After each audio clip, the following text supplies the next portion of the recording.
हाँ जी मैडम, हो गया और अब मैं जा रही हूँ। मैक ने उठते हुए कहा, अच्छा ठीक है, लेकिन कल आ जाना टाइम से। नूर ने उससे मिलते हुए कहा, नहीं कल डैड के ऑफिस जाना है, वहाँ से अगर जल्दी फ्री हो गई तो हम चल ठीक है। नूर ने उसे दरवाज़ा तक छोड़ते कहा, तुम सबको पैसे मैं गप्पे मारने देते हूँ, अगर तुम लोग मेरे बेटे की हिफाजत नहीं कर सके। ये मंजर ज़ुबैर विला का था, जहाँ इस वक्त ज़ुबैर अपने गार्ड्स पर चिल्ला रहा था। ज़ुबैर एक सियासी पार्टी से मुंसलिक था और सब जानते थे कि वो और उसका बेटा हर काम में मुलविस है, लेकिन सियासी बंदा होने की वजह से कोई भी उस तक हाथ नहीं डालता था। सर वो हमें पता नहीं चला। वो शख्स नज़रें झुकाए बता रहा था, मेरे बेटे को ढूंढो, कहीं से भी। वो पूरी कुव्वत से चिल्लाया था, जी सर, ये बॉक्स को बाहर रख कर गया है, इस पर आपका नाम लिखा। अभी वो पूरी बात करता कि उससे पहले दूसरे गार्ड ने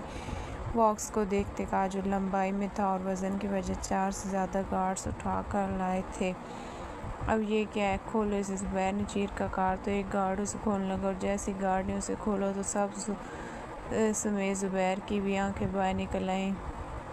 ये किसने किया है? ज़ुबैर उस बॉक्स में देखते हुए चिल्लाया था, जिसमें उसके बेटे की लाश पड़ी थी, जिसके मुंह में कुछ नोट थे, चेहरे और जिस्म पर तशद्दुद के निशानात और माथे पर गोली का निशान था, और उसके ऊपर ही एक पर्ची पड़ी थी। देखो क्या लिखा है इस पर्ची पर। उसने एक गार्ड को कहा, ज़ुबैर ज़हीर, तुम पैसे से कुछ भी कर सकते हो ना, तो अब अपना बेटा वापस ला कर देखो, फिर मैं मानूँ। बढ़ता पर्ची पर लिखी तहरीर गार्ड ने पढ़कर सुनाई। ज़ुबैर को उससे एक बार फिर आसमान फरता, कौन है ये पता करवाओ, मुझे हर हाल में ये चाहिए, और दफ़ा हो यहाँ से जाकर रुस्तम के कफन दफन का इंतज़ाम करो। ज़ुबैर के कहते ही वो लोग चले जाते हैं और वो अपने बेटे को देखते हुए शख्स के बारे में सोच रहा होता है। सर, आपने जो काम कहा था वो हो गया। अब तक तो ज़ुबैर ने आपको ढूंढने के लिए अपने बंदे भी लगा दिए होंगे। उस शख्स ने आकर वाइल्ड टाइगर आकर बताया, जो उस टाइम सिगरेट पीने में मसरूफ़ था। अच्छी बात है, अब पता चलेगा ज़ुबैर को दूसरों को तकलीफ़ देने से क्या होता है। हाँ। वो सिगरेट की खाक स्ट्रे में फेंकते हुए बोला, अब तुम जाओ। वाइल्ड टाइगर के कहते ही वो शख्स वहाँ से चला जाता है। हेलो मॉम डैड, महक ड्राइंग रूम में दाखिल होती को, हेलो बेटा, कहाँ गई थी आप? जहांगीर ने महक को बैठे देखकर पूछा। डैड, नूर के घर, उसके अलावा कहाँ जा सकती हूँ? जग से पानी लेते महक ने कहा, हम सही कुछ लोग ही नहीं डैड, मैं खा कर आई हूँ। महक ने पानी पीते हुए जब सानिया जहांगीर बोली, कभी हमारे साथ भी बैठ जाया करत हूँ। मॉम, आप लोगों के पास ही वक्त नहीं होता मेरे लिए, महक ने सानिया की बात पर थोड़ा गुस्से में कहा था। महक, तुम ना, अरे मॉम क्यों डांट रही है मेरी शहज़ादी को? सानिया कुछ बोलती इससे पहले अरमान बोला था, जो ड्राइंग रूम में आ रहा था, तुम लोगों की शहज़ादी को ज़्यादा ही बदतमीज़ हो रही है। सानिया ने महक को पूरी डालते हुए कहा, कोई नहीं मॉम, बहन भी तो अरमान ख़ान की है। अरमान ने महक के साथ बैठते कहा, तुम अच्छा बस करो, हो जाएगी ठीक। अरमान, वो मॉल वाले प्रोजेक्ट का क्या हुआ? जहांगीर ने बात को ख़त्म कर दिया। डैड, वो अभी शुरू नहीं हुआ। ईमान शाह बीच टांग अड़ा रहा है, उसे क्या तकलीफ़ है? अब ईमान के जहांगीर खान का पारा हाई हुआ। डैड, उसे हमदर्दी जाग रही है इन फाउंडेशन के बच्चों से। अरमान की बात पर महक भी हैरान हुई। उसे ऑफिस बुलवाओ और कुछ पैसों की ऑफ़र करो, मान जाएगा। डैड, ये तो गलत बात है, अगर वो ज़मीन इन बच्चों की। महक, ये तुम्हारा मामला नहीं है। महक जहांगीर की बात सुनकर हैरान होकर बोली थी, लेकिन उसकी बात पूरी होने से पहले जहांगीर इसकी बात काट उसे बोले थे, लेकिन डैड, लेकिन कुछ नहीं, रूम में जाओ तो। जहांगीर के कहने पर महक उससे उठकर चली जाती है। देखा, कहा था ना आपको। खैर तुम छोड़ो, इसको करता हूँ कुछ इसका भी। सानिया कहने पर जहांगीर ने कहा, डैड, कल उसे आप भी ऑफिस बुलवाया। अरमान ने कुछ अपने खाने का डैड, कल उसे भी ऑफिस बुलवाया। अरमान ने अपने खाने का आखिरी नवाला लेते हुए कहा, ठीक है, करता हूँ उसकी भी जॉब का कुछ तक ध्यान बदले। खैर मैं रूम में जा रहा हूँ, देखता हूँ कल ईमान शाह को भी हम। चलो ठीक है। बात मुकम्मल होने पर अरमान अपने कमरे की तरफ चला जाता है और पीछे सानिया और जहांगीर भी चले जाते हैं। अहान, कुछ पता लगा? इस वक्त सब खाने की टेबल पर मौजूद थे। जब ईमान ने सवाल किया था, जी भाई, जहांगीर खान की कमज़ोरी सिर्फ़ और सिर्फ उसका पैसा और बिज़नेस है, लेकिन अरमान खान की कुछ कमज़ोरी उसकी बहन भी है। अहान ने सालन प्लेट में निकालते हुए कहा, हम तो वो तो होगी इज़्ज़त जो है उसकी, वो तो कुछ कुछ उसके बाप को भी अजीज़ होगी। खैर, कल जाऊंगा उसके ऑफिस से एक बार ख़ुद बात करने, फिर देखता हूँ। ईमान ने खाने का नवाला लेते हुए कहा, भाई आप उसकी बहन, तुम्हारा दिमाग ख़राब है। शायान जमान शाह कभी भी अपने काम के लिए किस लड़के को इस्तेमाल नहीं करेगा। खैर, तुम्हारा केस कैसा जा रहा है? ईमान ने गुस्से में कहते हुए बात बदली थी। भाई, कल साइकोलॉजिस्ट से बात करूँगा, मुझे लग रहा है वो ड्रामा कर रहा है। शायान ने पानी का गिलास अपने लब्बों से लगाते हुए कहा, हम चलो ठीक है, कल में तुम में से किसी ने मेरे साथ जाना है ज़ुबैर ज़हीर के घर उसके बेटे की ताज़ियत करने। ईमान ने प्लेट पीछे कर दिया, भाई मैंने तो जाना ही है।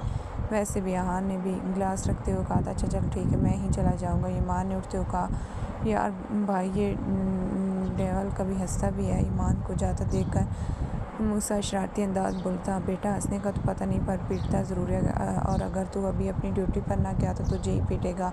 अहान ने भी मूसा के अंदाज में कहा, जिस पर शायान हैरान था। जी पता है, जा रहा हूँ। ये क्या चक्कर है? मूसा गुस्से में कहता, बर्तन लेकर गया तो उसे जाता देख। शायान ने से पूछा, अरे ब्रो जनाब को फिर मास्टर शेफ़ बनने का शौक़ चढ़ा था तो भाई 10 दिन के बर्तन इस मास्टर शेफ़ के ज़िम्मे लगाए हैं। हाँ, अहान ने शायान की तरफ झुकते हुए बड़ा ज़र्ज़ कहा, जिस पर दोनों का कहका बुलंद हुआ था। लेकिन इससे पहले मूसा गुस्से में कुछ कहता, शायान बात बदल गया। अच्छा खैर, तूने आज ऑफिस आज फ़ोन किया था? जी भाई, वो बस आपसे कहना था, वो मुजरिम स्मगलिंग केस में पकड़ा था, उसे सज़ा से बचने ना देना।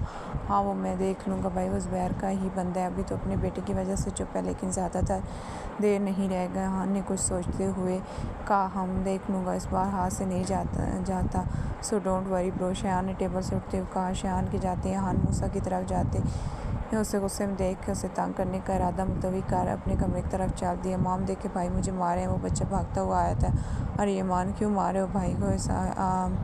आयला हैदर ने इस बच्चे के साथ गाते का, माम ये मुझे तंग कर रहा है और काम भी नहीं करने दे रहा। ईमान ने दोनों हाथ कमर पर रखते हुए कहा तो साले ने इस बच्चे को आगे करते हुए पूछा, शायान तुम क्यों तंग कर रहे थे भाई को? मोम, भाई मेरे साथ खेल नहीं रहे थे। शायान ने मासूम सा चेहरा बनाकर कहा, मोम मैं काम कर रहा था अपना। ईमान ने वजह बताई तो आयला ने अपने दोनों बच्चों को अपने साथ लगाते हुए बेड पर बिठाया। तुम दोनों मेरी बात सुनो, आज ये आखिरी दफ़ा था जब तुम दोनों लड़े हो, आज के बाद नहीं। तुम बड़े हो ना, इसलिए हमेशा अपने भाई का ध्यान रखोगे और शायान तुम भाई को तंग नहीं करोगे और तुम दोनों एक दूसरे के हर हाल में मत करोगे, वादा करो एक दूसरे के साथ हमेशा प्यार से रहोगे। वादा। मोम आयलन कहकर अपना हाथ आगे किया तो दोनों ने वावास कहकर उस पर अपने हाथ रख दिए, जिस पर आयला ने अपने दोनों बेटों को अपने सीने से लगाया। देखिए मोम, हम आज भी अपना वादा निभा रहे हैं, लेकिन मोम आप और डैड दोनों अपने वादे से फिर गए थे ना। तारों भरी रात में आज फिर वो अपने कमरे के टेरेस में बैठा अपनी पुरानी सोचों में गुम था। वो अक्सर ऐसे ही करता था और फिर सारी रात सो नहीं पाता था। सोचें और यादें अक्सर बात इंसान को इतना थका देती हैं कि वो चाहकर भी इन सब से पीछा नहीं छुड़वा सकता। और कुछ सोचें और यादें किसी डरावने ख्वाब से भी ज़्यादा बुरी होती हैं। ख्वाब तो फिर भी आपके उठ जाने पर ख़त्म हो जाते हैं, मगर सोच और याद तो उठने पर ही शुरू होती हैं। और कितनी अजीब है ना, इंसान को सबसे ज़्यादा तकलीफ इन्हीं से होती है। यही इंसान को अंदर अंदर ख़त्म कर रही होती हैं, मगर इंसान चाहकर भी इनको ख़त्म नहीं कर सकता, फिर चाहे वो खुद ख़त्म क्यों ना हो जाए। गुड मॉर्निंग सानी। जहांगीर टेबल रखते थे, आज तुम जल्दी उठ गई? हाँ जी, वो बस आज डैड के ऑफिस जाना था। मैं कुर्सी से बैठते हुए, हम चलो तुम नाश्ता कर लो, नाजिया भी इससे पहले नाश्ता दें, आपने कहीं जाना है आज? फिर मैं सानी के बैग की तरफ पूछा। हाँ आज मिस साहब एक तरफ जाना है, फिर उनके साथ जाना है, रात तक वही वापसी होगी। सानी ने मैं कहा, जिसके नाजिया भी नाश्ता देखते हम, मैं बस सारे लाख नाश्ते में। गुड मॉर्निंग मामा, मुझे जल्दी से नाश्ता दे दे, मुझे जाना है। नूर ने अपना बैग टेबल पर रखते हुए कहा, अच्छा आराम से, कौन पीछे पड़ गया है तुम्हारे? रज़िया बेगम ने इसके आगे ऑमलेट और पराठा रखते हुए करे, माम पीछे कोई नहीं पड़ा, लेकिन मुझे देर हो जाएगी, 9 तो बज गए हैं। नूर ने जल्दी नवाजा लेते हुए कहा, तो लड़की ये ख़त्म करके जाना है। रज़िया बेगम ने उसकी जल्दी पर कहा, जो हर बार खाना दरमियान में ही छोड़ जाती थी। अच्छा ठीक है बाबा, आज जल्दी चले गए। नूर ने बाहर की तरफ देखते हुए पूछा, हाँ आज किसी काम थे उन्हें? तो बस इसलिए रज़िया बेगम ने पानी का गिलास उसे देते बताया।